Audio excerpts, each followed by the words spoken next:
Hello students, इस video में हम क्लास 9th की एक्सरसाइज 6.2 के क्वेश्चन नंबर 2 और 3 को कैसे सॉल्व करना है ये सीखेंगे। तो चलिए शुरू करते हैं। क्वेश्चन नंबर 2 में आपको एक फिगर दिया गया है।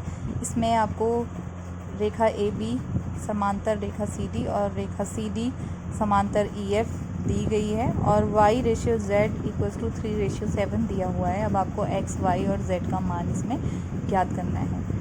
तो आपको y और z का रेशियो 3:7 दिया हुआ है, तो आप इसमें एक अनुपाती संख्या ले लीजिए कुछ भी, तो आपको y का मान मिल जाएगा। मैंने p ली है अनुपाती संख्या, तो y का मान 3p और z का मान अनुपाती संख्या के पदों में 7p। अब क्योंकि y का जो शीर्षाभिमुख कोण बन रहा है, अगर आप फिगर में देखो y के सामने, तो वो भी 3p होगा क्योंकि शीर्षाभिमुख कोण बराबर होते हैं। और रेखा सी डी और ई एफ समांतर हैं, तो इसके तिर्यक रेखा के एक ही ओर जो कोण बन रहे हैं उनका योग 180 होगा, इसीलिए 3p + z इसकी वैल्यू जाएगी 180। यहाँ से आप z की वैल्यू रख दीजिए इसमें 7p, तो आपको एक समीकरण मिलती है 3p + 7p = 180। अब यहाँ से आप p की वैल्यू निकालेंगे तो आपको p = 18 मिल जाएगा।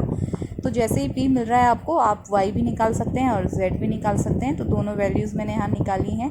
अब क्योंकि आपको तो x की वैल्यू फाइंड आउट करनी थी, तो x और y जो हैं वो तिर्यक रेखा के एक ही ओर बने हुए कोण हैं।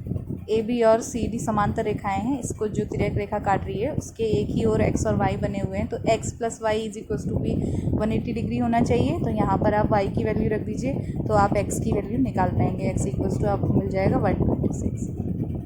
इसके बाद इसके तीसरे क्वेश्चन को देखिए। इसमें आपको फिगर दिया हुआ है। फिगर में ए बी और सी डी दो लाइन्स हैं जो समांतर हैं आपस में, और ई एफ सी डी पर लंब है, ये आपको क्वेश्चन में दिया हुआ है। और साथ ही एक कोण जी ई डी, इसकी वैल्यू आपको दी हुई है 126 अंश। तो आपको अब इसमें ए जी ई, जी ई एफ और कोण एफ जी ई, ये तीन कोण आपको ज्ञात करने हैं।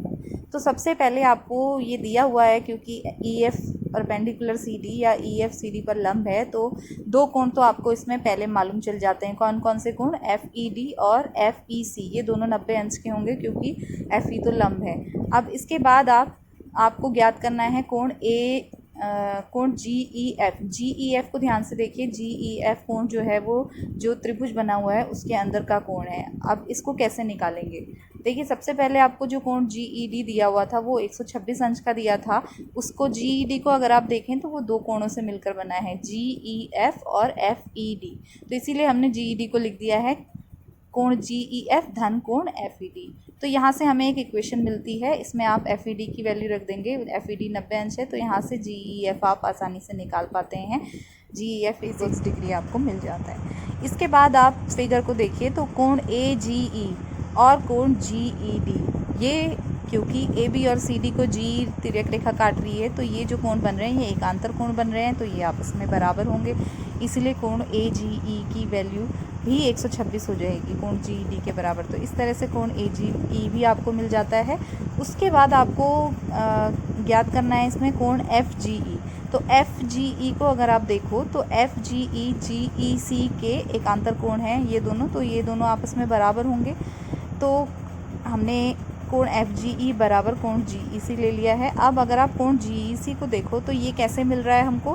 पूरे कोण ई एफ सी में से अगर आप जी ई एफ को अगर हटा दो तो आपको जी ई सी मिल जाता है। इसीलिए हमने क्या किया, कोण एफ ई सी में से कोण जी ई सी को घटा दिया, जी ई एफ को घटा दिया, तो आपको कोण जी ई सी मिलता है। तो 90 में से आप 36 घटाओगे तो आपको कोण जी ई सी मिलेगा 54 अंश का। और क्योंकि एफ जी ई सी के बराबर है, एकांतर कोण है, इसीलिए कोण एफ जी ई भी 54 डिग्री या 54 अंश का आपको मिल जाएगा।